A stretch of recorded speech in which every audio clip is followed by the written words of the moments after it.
Mesdames, Messieurs, bonjour, bienvenue au journal. La police nationale fête 69 ans de combat au service de la sécurité et de la quiétude des populations. Célébration à travers plusieurs activités qui ramènent au cœur de l'anniversaire le contexte actuel de lutte contre le terrorisme et le grand banditisme. Deux anciens présidents en lutte pour un fauteuil et finalement, c'est Ange Rajoelina, l'ancien DG, devenu président par la force d'un coup d'État qui revient au pouvoir après une victoire nette et sans bavure à la présidentielle malgache avec 55% des voix. La police nationale célèbre aujourd'hui ses 69 ans d'existence. En prélude à cet anniversaire, des panels sur l'évolution de la police de 1949 à nos jours se tiennent à Ouagadougou. Dans un contexte marqué par le terrorisme et le grand banditisme, les débats portent aussi sur les nouveaux défis qui se posent à la police. Le ministre de la Sécurité a procédé au lancement officiel des activités commémoratives. Nongba Kouda, Abdoul Rasmane Zongo. Ce 28 décembre marque le 69e anniversaire de la création de la police nationale. Cette cérémonie est le lancement officiel des activités commémoratives au nombre desquelles des panels sur l'évolution de l'institution policière de 1949 à nos jours. 69 ans d'existence, je pense que ça doit se fêter quand même. C'est aussi un moment d'introspection, un moment de bilan, pour voir tout le parcours passé et envisager aussi sous de meilleurs auspices l'avenir. Le terrorisme et le grand banditisme constituent aussi une thématique centrale d'actualité. C'est des défis qui, si en tout cas de façon conjuguée, si nous conjuguons nos efforts, des défis qui ne sont pas insurmontables. Il faut la collaboration des populations. Il faut la conjugaison de tous les efforts afin que, en tout cas, nous puissions arriver au bout de l'action de ces forces du mal. À l'orée du nouvel an, le ministre en charge de la sécurité annonce que des mesures sont prises pour garantir la sécurité des Burkinabés. Également, une minute de silence a été observée à la mémoire des soldats tombés suite aux attaques terroristes. Validation de la stratégie nationale de l'état civil révisée. Le projet de manuel révisé après amendement devrait permettre au Burkina d'avoir un état civil plus performant. Des partenaires du Burkina comme l'UNICEF et l'Union européenne travaillent sur un document consensuel qui englobe plusieurs ministères et institutions pour favoriser le suivi et évaluation de notre système de l'état civil. Paul David Bambara, Estelle Judith Assogba. Le projet de manuel du système de suivi-évaluation du plan d'action 2017-2021 de la stratégie nationale de l'état civil révisé est enfin disponible. Le manuel est soumis à l'appréciation de l'ensemble des acteurs concernés par les questions de l'état civil et les partenaires dont l'UNICEF et l'Union européenne. Ils devront donc apporter des amendements nécessaires afin d'avoir un document consensuel et validé. Le bilan qui a été fait, c'est une insuffisance au niveau donc du suivi-évaluation.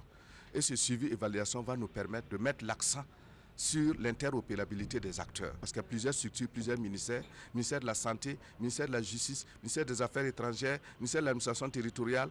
Et qu'est-ce que nous pouvons faire pour qu'il y ait une synergie d'action, faire en sorte que notre état civil soit performant. Avec cette nouvelle stratégie nationale de l'état civil, c'est désormais une communication qui s'est créée entre les différents ministères concernés. L'accouchement en priorité, c'est ce qui est recommandé, doit se faire en milieu hospitalier.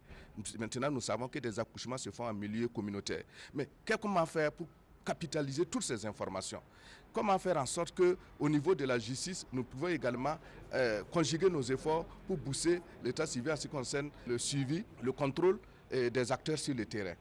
En ce qui concerne le ministère des Affaires étrangères, nous avons des consulats et des juridictions à l'extérieur du Burkina. Comment nous allons faire en sorte que les Burkinabés qui sont à l'extérieur puissent avoir un état civil fiable? La nouvelle stratégie nationale de l'état civil devrait permettre au Burkina Faso d'avoir une base de données fiable, ce qui permettra aux décideurs de booster le développement.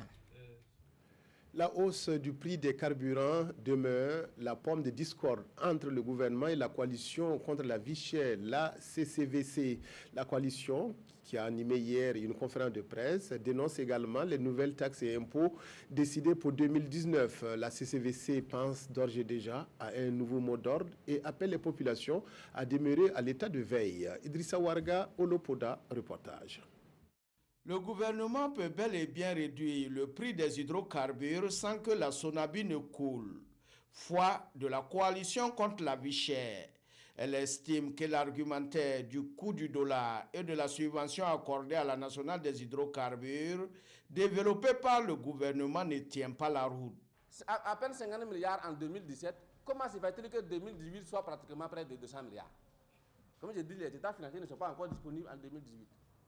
Donc on aurait souhaité que l'État rentre dans ça pour nous donner les réponses. Mais ils ne l'ont pas fait. Mais ce que je donne, comme je dis, c'est notre analyse, les informations que nous avons par rapport aux états financiers qui sont produits par la Sonabi.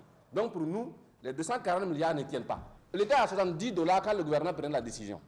Aujourd'hui, nous sommes à 50. Ça veut dire que le prix a énormément baissé.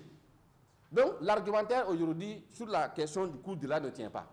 Les 6 autres points de revendication sont considérés par la CCVC comme des éléments de proposition faits au gouvernement et dont la mise en œuvre devrait permettre de mobiliser des ressources au profit du budget de l'État. Prenez l'exploitation de l'or dans notre pays. C'est un scandale.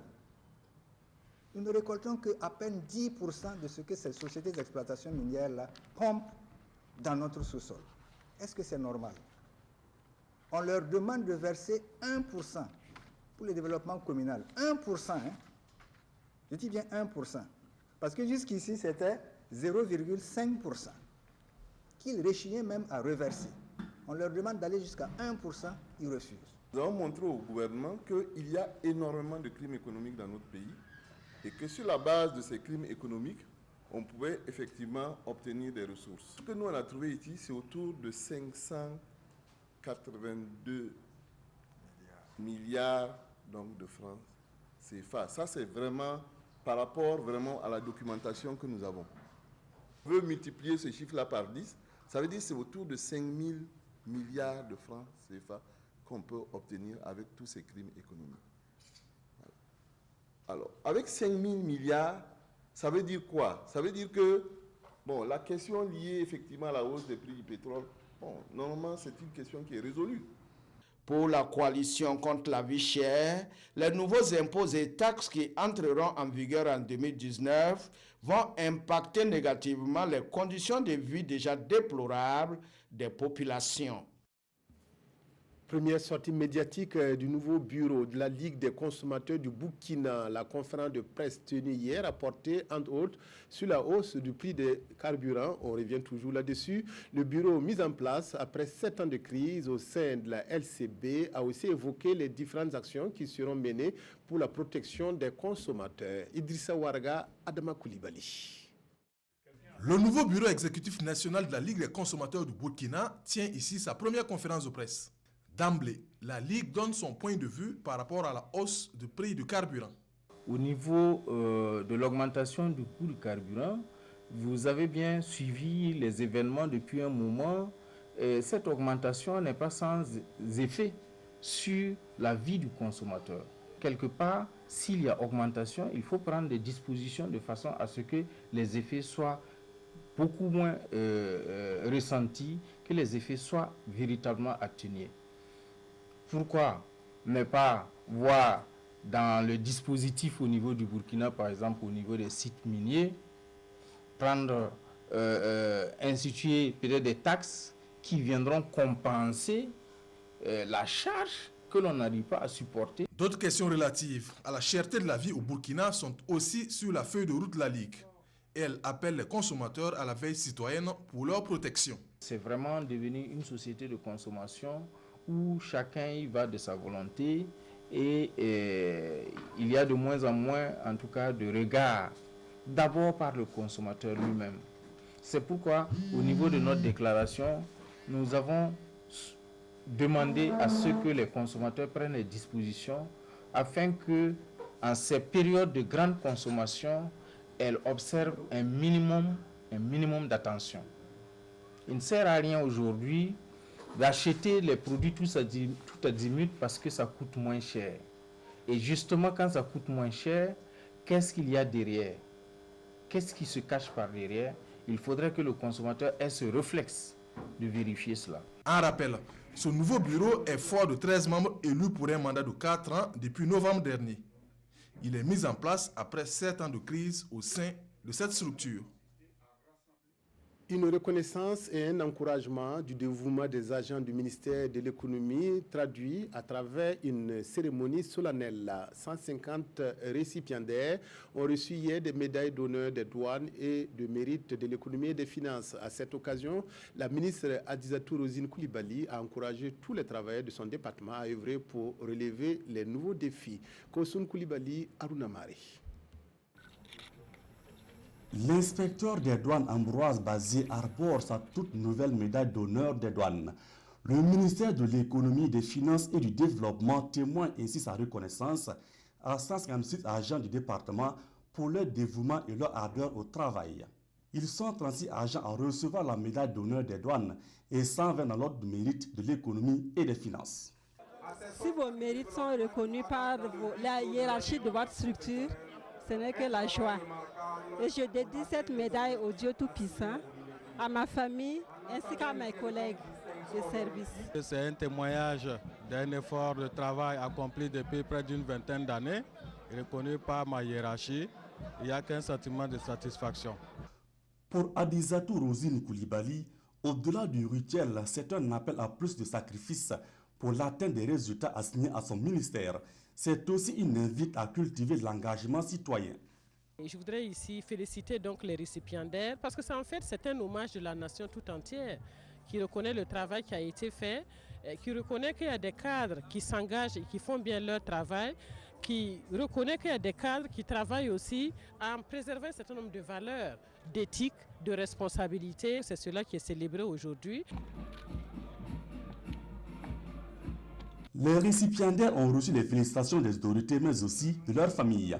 Les médailles arborées, le département attend plus de ces agents modèles pour relever ensemble le défi de l'implémentation de nouvelles réformes.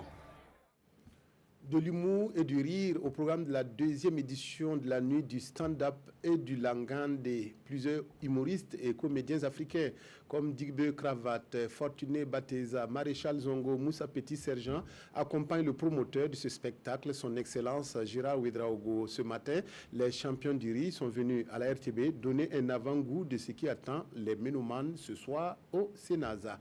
Rasmane Zundi, Ini Janine Kambiri. Ce que vous voyez là, ce n'est pas des mannequins, hein? C'est les comédiens que vous avez vus sur les affiches.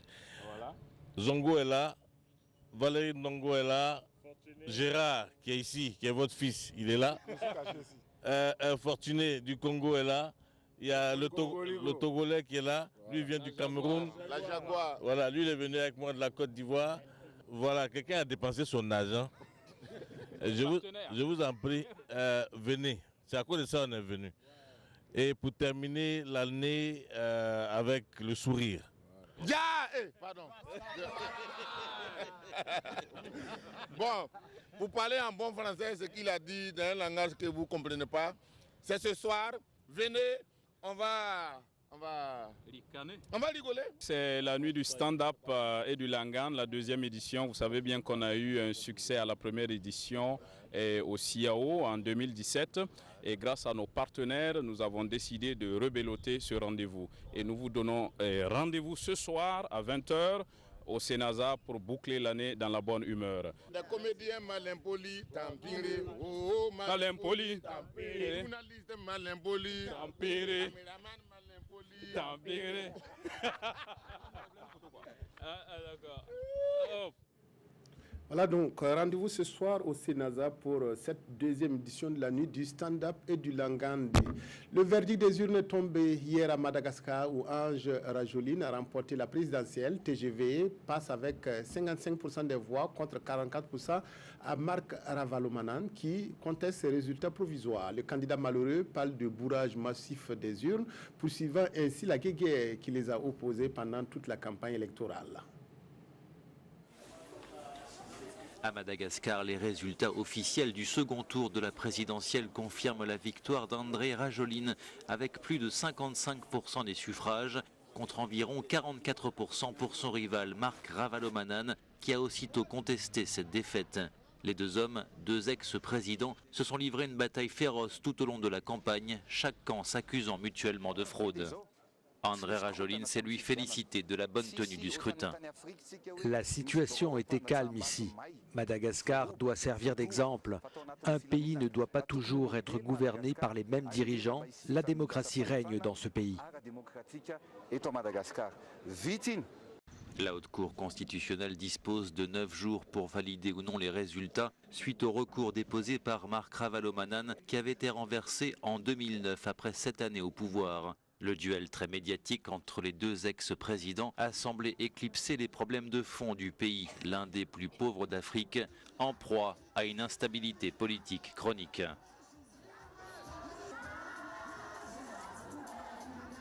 En RDC, la tension monte à 2 jours du scrutin attendu par les Congolais depuis plusieurs années. À l'appel d'une partie de l'opposition, une journée ville morte a été décrétée aujourd'hui dans tout le pays pour protester contre le report de l'élection dans 3 régions, dont Béni, où sévit une épidémie de virus Ebola. Hier, les autorités congolaises avaient prié l'ambassadeur de l'Union européenne de plier bagages et de quitter le pays dans 48 heures. L'ambassadeur de l'Union européenne en République démocratique du Congo, déclaré persona non grata. Kinshasa a enjoint l'UE à rappeler dans les 48 heures son représentant, le diplomate belge Bart Ouvry. Il s'agit d'une mesure de rétorsion après la décision de Bruxelles de prolonger les sanctions contre 14 responsables du régime congolais accusés de violation des droits de l'homme.